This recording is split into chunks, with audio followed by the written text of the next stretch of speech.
What's the best thing about receiving magical birthday wishes as your birthday present? I'd have to say, it's everything. But now, what to wish for?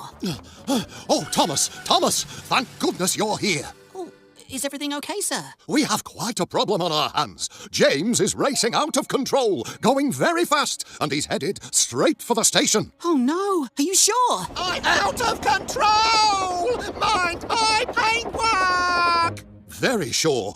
If he doesn't slow down, he'll crash right into the station. We need to think of an idea. What about a wall? A wall's too hard, and that could hurt him. I'm out of ideas. We need something softer to cushion him, something that bends that he could run into, like a rubber band. That's it! I wish to be elastic. What did that do? Well, I should be all bendy and stretchy now.